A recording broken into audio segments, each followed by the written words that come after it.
Unaitwa Ali Isa, mwenyeji wako, na baadaye nitaungana na mwenzangu katika sehemu nyingine ya taarifa hii ya habari. Tuanze kwa habari za kitaifa.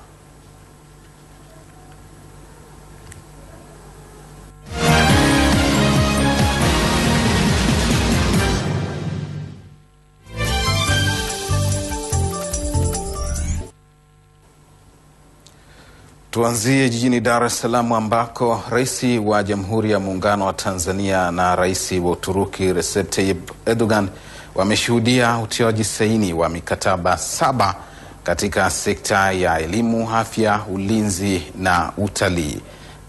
Wizara ya Viwanda, Biashara na Uwekezaji imeonekana kufanya vizuri tangu mahusiano kati ya nchi hizo mbili yaanze. Mawaziri wa sekta hizo kutoka Tanzania na Uturuki wamesaini mikataba hiyo mbele ya marais wa nchi zao. Tupate taarifa zaidi.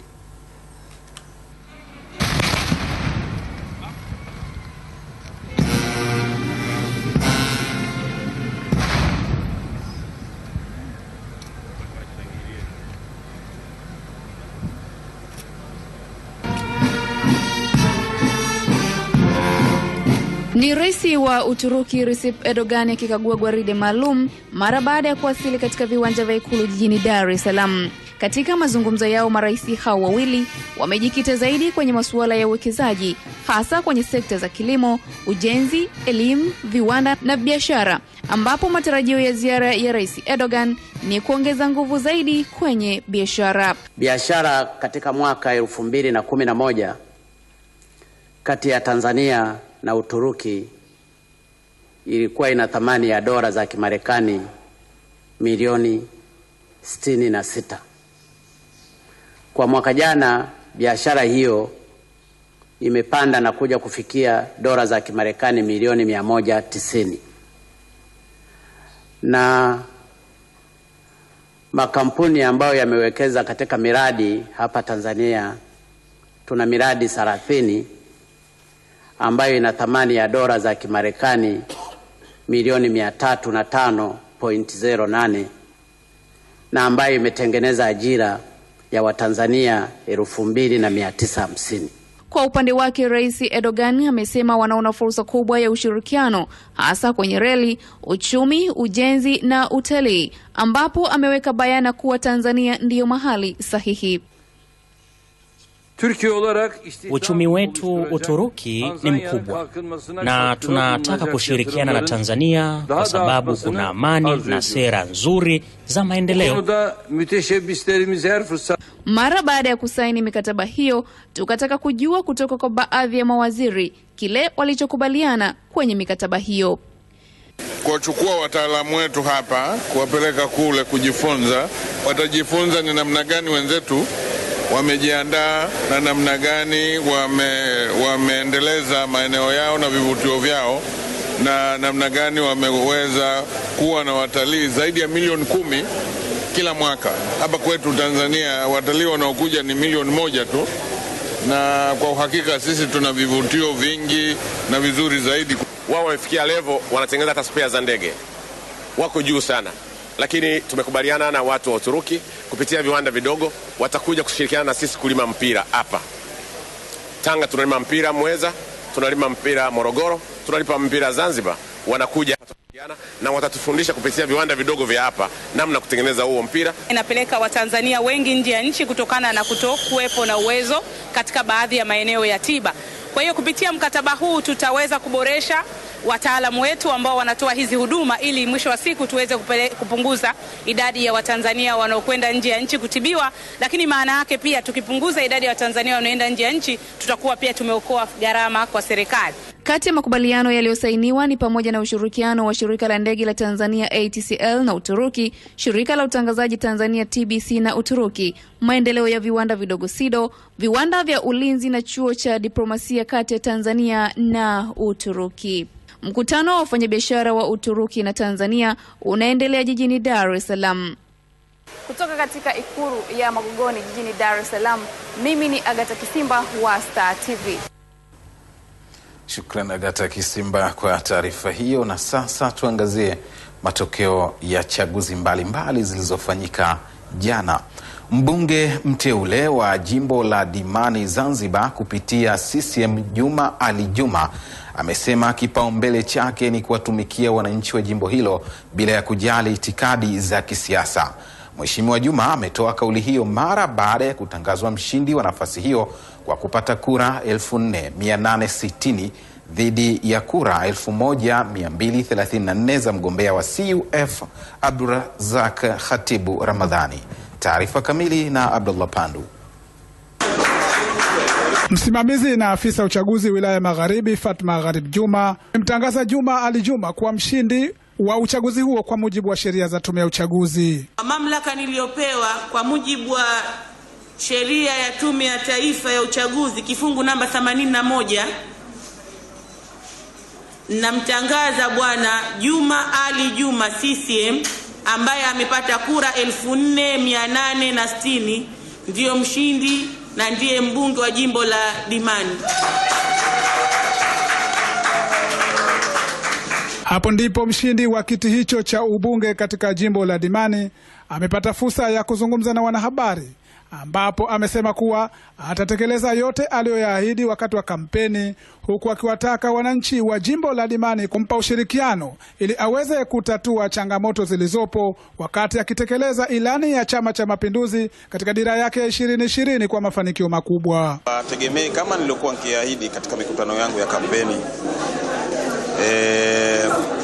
waahidi utumishi uliotukuka, waahidi kwamba sitawabagua, nitatumikia kwa moyo na upendo ili kutimiza yale matakwa yao na mahitaji yao ambayo mimi wameniamini. Lakini mbunge ni daraja kati ya wananchi na serikali. Kwa hiyo wategemee tu kwamba kero zao nitazichukua na kuziwasilisha serikalini kwa ajili ya kupatiwa ufumbuzi na utekelezaji ulio bora. Mujibu wa tume ya taifa ya uchaguzi, walioandikishwa katika daftari la kupiga kura walikuwa ni 9275, ila waliopiga kura ni 6406, huku idadi ya kura sahihi zikiwa ni 6172. Wa Chama cha Mapinduzi akifanikiwa kupata 79% ya kura hizo. Abdullah Pandu, Star TV, Zanzibar. Polisi mkoani Manyara inawashikilia watu wawili wanaosadikiwa kuwa ni wafuasi wa Chama cha Demokrasia na Maendeleo Chadema kwa tuhuma za kuponda na kupasua vioo vya magari matatu ya Chama cha Mapinduzi CCM. Watu hawa wanadaiwa kufanya tukio hilo usiku wa kuamkia siku ya upigaji kura za udiwani katika kata ya Duru wilayani Babati mkoani humo. Taarifa zaidi na mwanahabari wetu Zakaria Mtigandi. Hii ni gari mojawapo ambalo Star TV imeshuhudia likiwa limepondwa kioo cha nyuma na wanaosadikiwa kuwa ni wafuasi wa Chadema. Kamanda wa polisi mkoa wa Manyara, kamishna msaidizi Francis Masawe, anasema gari hilo lenye namba za usajili T400 BCK ni mali ya CCM wilaya ya Mbulu. Na gari la pili lilikuwa ni lenye namba za usajili T290 AQH aina ya Toyota Land Cruiser ambayo ilikuwa ni mali ya Chama cha Mapinduzi yani CCM mkoa wa Manyara. Haya magari mawili yalikuwa nyumbani kwa mtu aliyefahamika kwa jina la Ijumaa Shabani wa kijiji cha Pongai. Gari la tatu lililopasuliwa vioo ni aina ya Noah lenye namba za usajili T929 DC mali ya Yahya Loya, diwani wa kata ya Ayasanda. Katika uchaguzi huo mdogo, mgombea kupitia Chadema Mudhari Swalehe ameshinda kiti cha udiwani kwa kupata kura 2022 na kuwashinda mgombea wa CCM Haidai Jackson aliyepata kura 1600 na wakafu Ali Shabani aliyepata kura 11. Mgombea wa chama cha Chadema Ali Shabani Muimbani amepata kura 2022.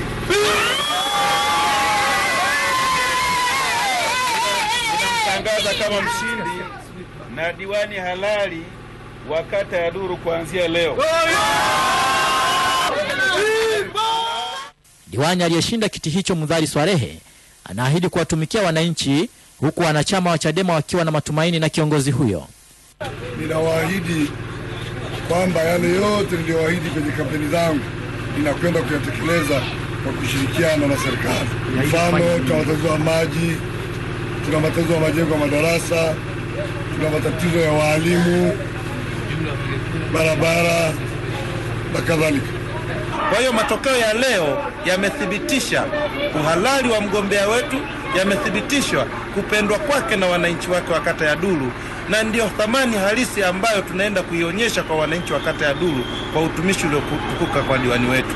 Uchaguzi wa kata ya Dulu wilayani Babati umerudiwa kufuatia rufaa iliyokatwa na CCM kuwa mgombea huyo Mdhari Swalehe wa Chadema alimtolea lugha za matusi mgombea wa CCM Haidai Jackson katika uchaguzi mkuu wa mwaka 2015. Zakaria Mtigandi, Star TV, Manyara. Mtazamaji, tukiwa bado tunaziangazia duru za siasa, tukijikita zaidi katika chaguzi ndogo zilizofanyika jana, Chama cha Mapinduzi CCM mkoa wa Mwanza kimewahakikishia wananchi kutekeleza ahadi zake sanjari na kuwasimamia ipasavyo kutokana na kupewa ridhaa kuwa chama kinachoongoza katika uchaguzi mdogo wa marudio uliofanyika Januari 22 mwaka huu. Kwa mkoa wa Mwanza pekee, Chama cha Mapinduzi kimefanikiwa kunyakua kata zote mbili zilizokuwa kwenye ushindani wa kiti cha udiwani. Taarifa zaidi na mwanahabari wetu. Hatimaye limetimia.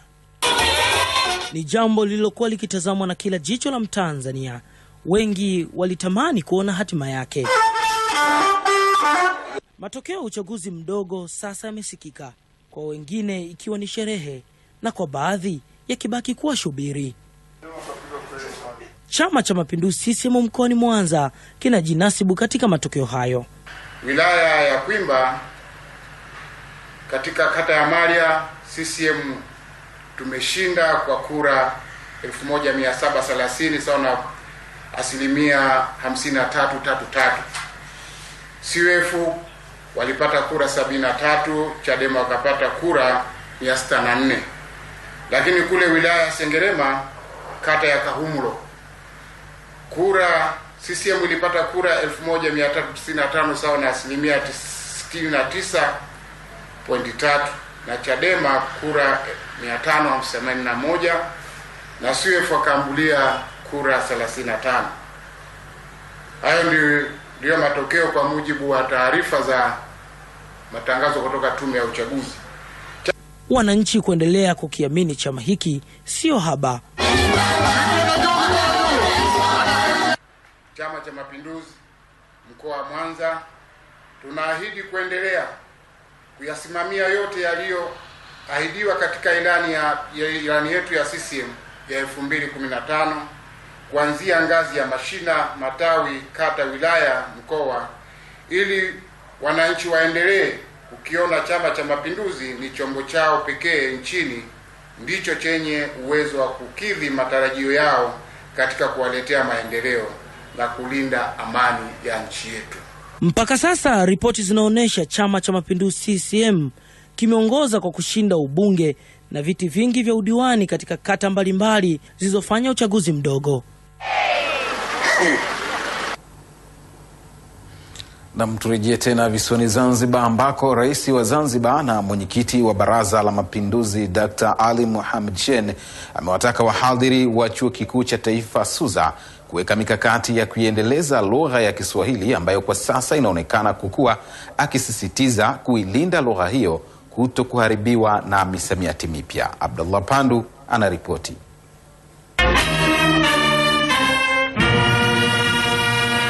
Akizungumza na wahadhiri na wanafunzi sambamba na wahitimu wa nafasi mbalimbali katika mahafali ya 12 ya Chuo Kikuu cha Taifa SUZA, Dr. Shein amesema kuwa lugha ya Kiswahili inakuwa, hivyo inahitaji kusomeshwa na kufanyiwa utafiti wa kutosha ili kukidhi haja ya kukiendeleza katika matumizi yake. Tena kwenye somo lina mnasaba na nchi yetu, Kiswahili.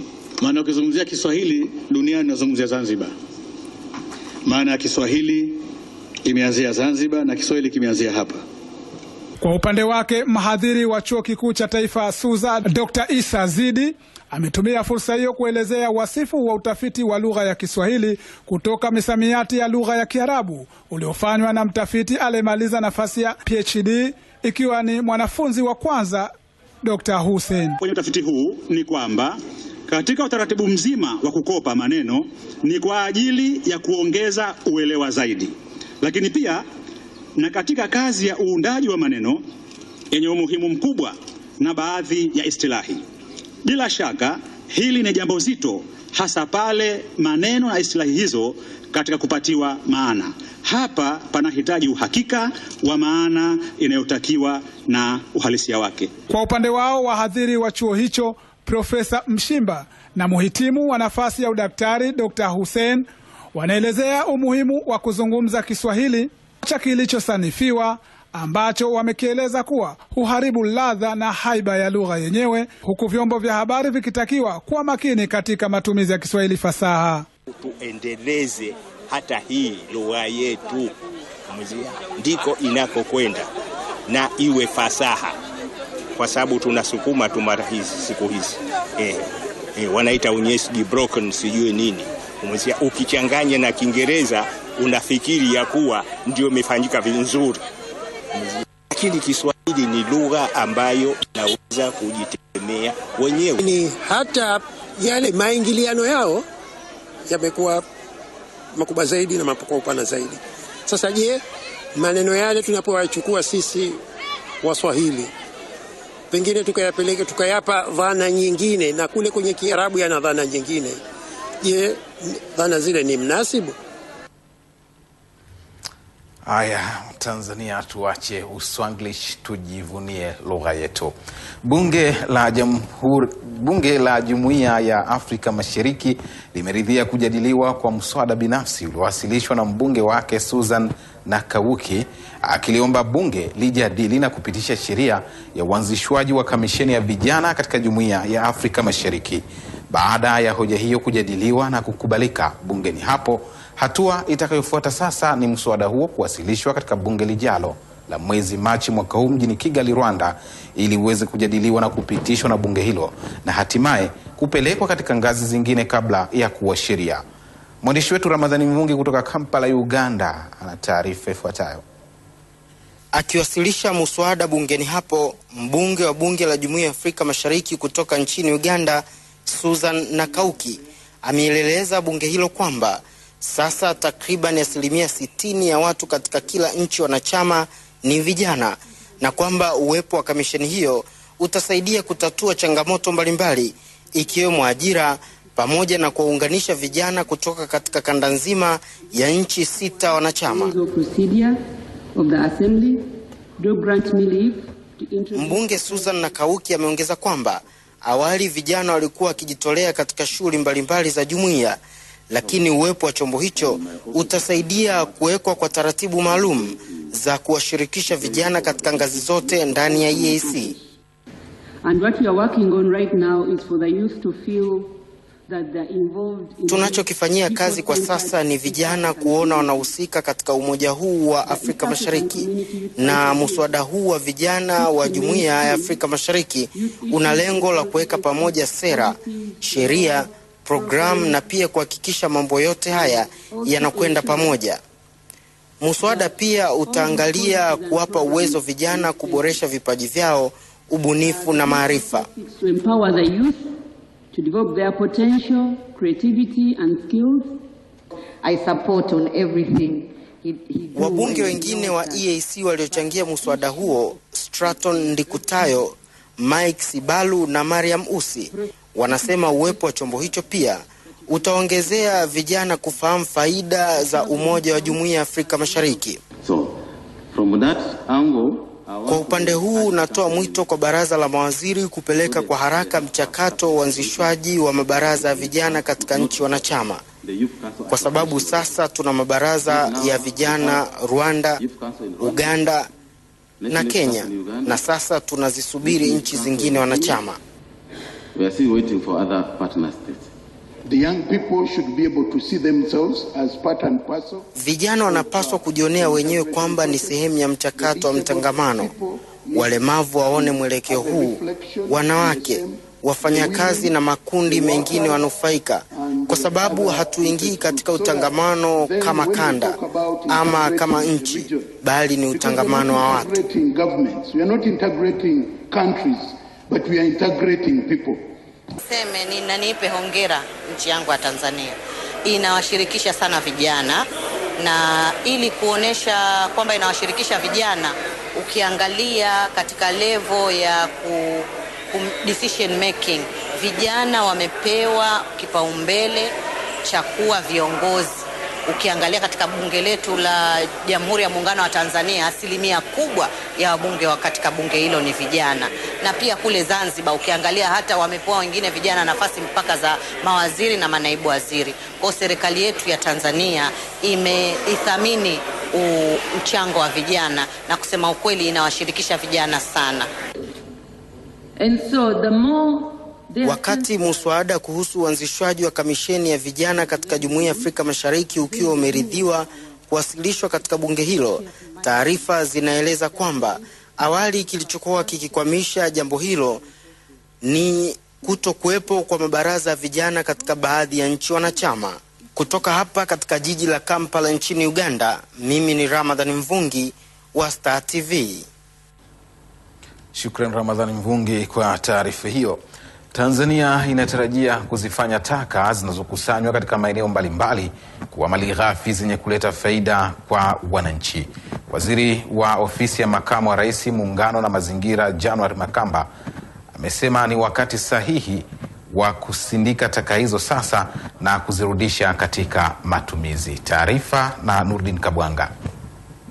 Ni ziara ya mkurugenzi wa shirika la mpango wa mazingira la Umoja wa Mataifa UNEP, Eric Solheim, akiambatana na waziri mwenye dhamana ya mazingira nchini, January Makamba, katika kupitia maeneo mbalimbali yanayohitaji utunzaji wa mazingira. Naamini kwamba tunaweza kuwa na ubunifu mkubwa zaidi wa kushughulikia taka, ikiwemo kuzifanya taka ziwe malighafi. Tumeongea na wenzetu hapa na tumeshauriana na inawezekana tukashirikiana siku zijazo ili kuweza kuzalisha hata umeme kutokana na taka hizi. Msafara huo ukiwa katika dampo la Pugu jijini Dar es Salaam, Eric anasema taka hizo zinaweza kutengeneza ajira kwa wananchi. Ukusanyaji wa taka ndo jambo muhimu zaidi katika jamii, ingawa katika utaratibu wenu mngetengeneza mazingira ya biashara ndogo ndogo kutokana na taka hizo. Ziara ya mkurugenzi wa UNEP Tanzania inatarajiwa kuwa na manufaa hasa katika suala zima la ukusanyaji wa taka, kwani lengo ni kufanya taka kuwa malighafi, na hasa kwa wale watakaokuwa wakikusanya taka mitaani watakuwa wakifaidika na ukusanyaji wa taka hizo. Ziara hiyo ikaelekea maeneo ya Ubungo, ambapo ndio kitovu cha biashara ya mkaa ambayo inapigwa vita kwa sasa ili kutunza mazingira. Zaidi ya 50 ya mkaa hapa nchini unatumika Dar es Salaam kabisa, na tunataka vyanzo vingine vya nishati ya kupikia viwe vya bei rahisi, ili watu wasiende kwenye mkaa, ili tuweze kuhifadhi mazingira yetu. Baada ya kauli ya kupunguza matumizi ya mkaa, wafanyabiashara wa biashara hiyo wakazungumza. Siokuwa na uwezo mkubwa wa hali ya juu wa kusema tununue gesi, tutakuwa hatuna uwezo wa gesi. Kwa hiyo inabidi tutumie matumizi ya chini tu ya mkaa. Kwa hiyo sikisema zifungwe biashara za mkaa, watakuwa wametunyong'onyesha binadamu kwa kweli. Ndio ajira zetu ambazo tunalelea watoto, tunasomesha watoto, tumetegemea mikai. Kwa hiyo kama wao wanasema hivyo, waangalie watatuweka wapi au watatuwezesha vipi. Zaidi ya 50% ya matumizi ya mkaa hutumika katika mkoa wa Dar es Salaam. Ni matumaini yetu kwa Tanzania ziara hii itakuwa na mafanikio. Kutoka Dar es Salaam, Nurdin Kabwanga, Star TV. Shukran Nurdin Kabwanga kwa taarifa hiyo ambayo inatusogeza katika jicho letu mikoani, na leo hii tupo mkoani Mwanza. Tafadhali baki nasi.